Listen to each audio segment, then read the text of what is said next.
So the next speaker is Payzee Mahmood. She is a British Kurd, a survivor of FGM and child marriage who sadly lost her sister Benaz in a tragic honor killing in 2006. Payzee uses her voice to speak out as a survivor and has made it her mission to be a change maker, helping to tackle these harmful practices.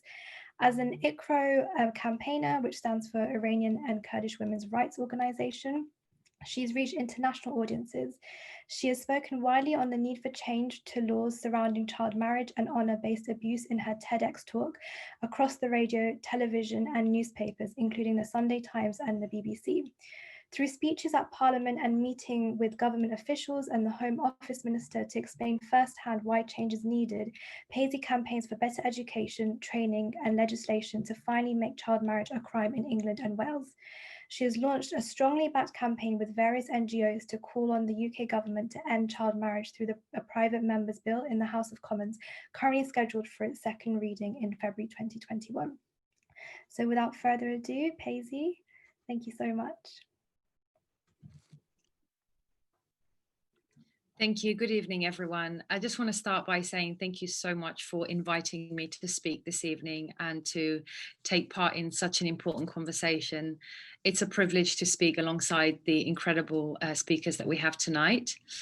So yeah, I'm a campaigner at ICRO, where we support, advocate and advise women and girls who are at risk of honor-based abuse, such as forced marriage, FGM, child marriage and domestic abuse. And my connection to the charity is quite a personal one because the things that I just listed, I've personally experienced them, and women around me, including my sisters, have also experienced them. And the first thing I want to just really touch on is that I think there's a huge misconception that these things actually take place in countries far, far away and in villages where we don't see them.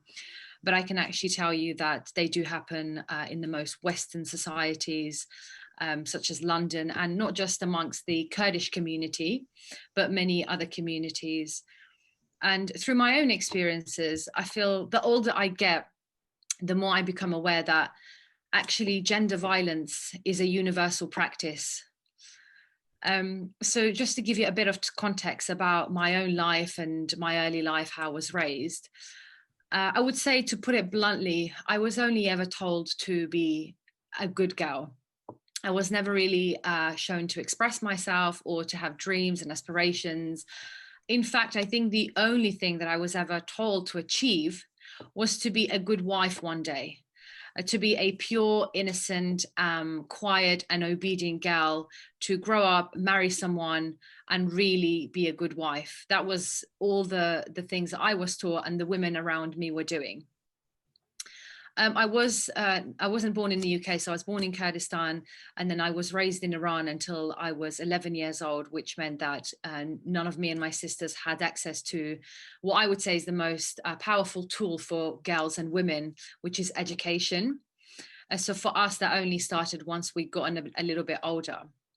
And in my family, I'm one of 5 girls. So as I said, me and all my sisters had undergone FGM before we came to the UK. This was something that was just a rule. It just had to be done. And this felt like, as a girl, a lot of things were just rules and just things that we had to do simply because we were women. And this was pretty much a running theme in our household. We were quite a close-knit family, pretty cut off, I would say, from the outside world in a lot of ways. Although we lived in London, we didn't really integrate with our society. We pretty much integrated only within the Kurdish community.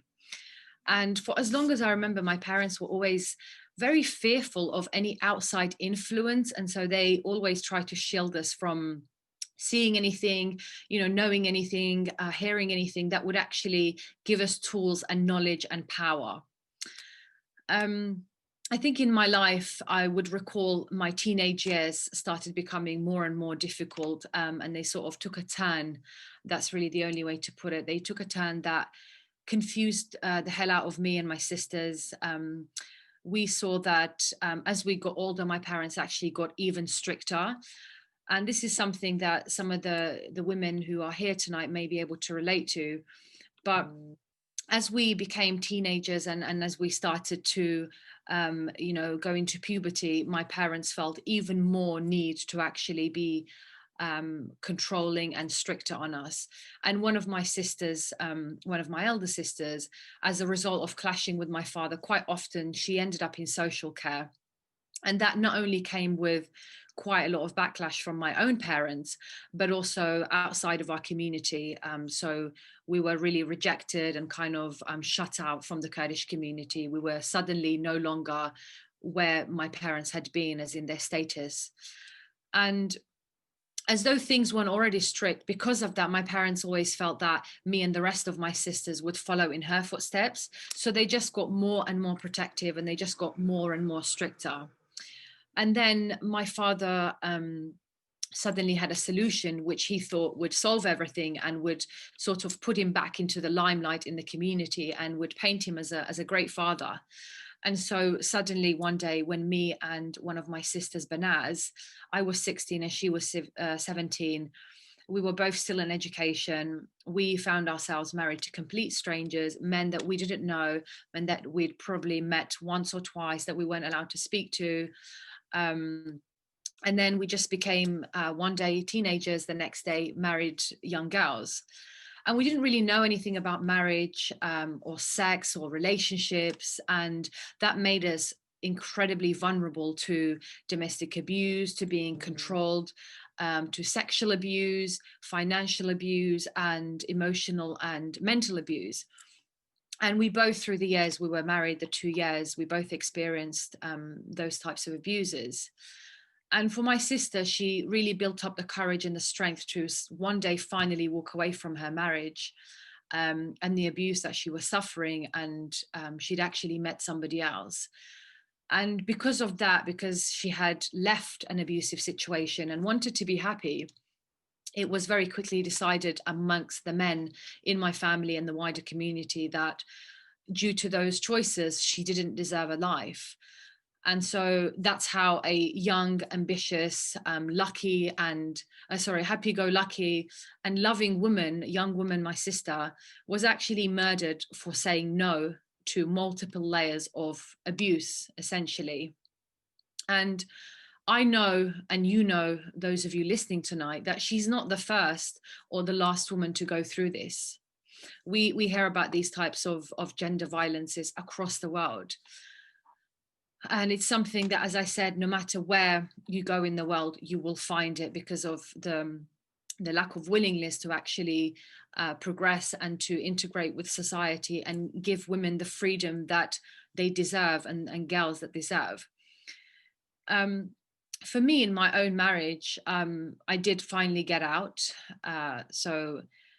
But I feel when I look back, I feel, at what cost? Because I'd already lost my childhood and my innocence, and I was married to someone who I didn't want to be married to. So really my hopes, my dreams were pretty much shattered for a long time. And it took me quite a long time to actually be free from those experiences and to start afresh. And I would say it's a journey which I started not even so long ago, about a year and a half ago. And that's something I actually want to highlight as well. When girls and women go through these things, whether it's forced marriage, child marriage, and FGM, the pain and the grief and the trauma doesn't just end the day you walk away. It's actually a lifelong and incredibly difficult situation to make sense of, especially because we're talking about not just a partner that may be abusive, but also family members, extended family members, communities, and there's all these eyes on our girls and women. I mean, at least that's how it was for me and my sisters. And so just to bring you to today, where I am today, that's why I feel the work that ICRO are doing is incredibly important. And they ensure that women and girls are empowered and they're encouraged and they know their rights and that they're free to make their own choices other than just being told to be somebody's wife one day and to aspire to that for whatever reason that might be, whether it's economic or social or just patriarchy. And one of the things that I'm working with ICRO on is ensuring that children are safe from child marriage, because I'm not sure how many of you are aware of this, but in England and Wales, children at the age of 16 can actually be married, providing that parents consent to it, which of course I think, just as I have explained in my own marriage and my sister's marriage, this was my parents' decision. And so they made that choice for us. And so it's legal for children to be married, but actually it means that other people have to make that decision for them.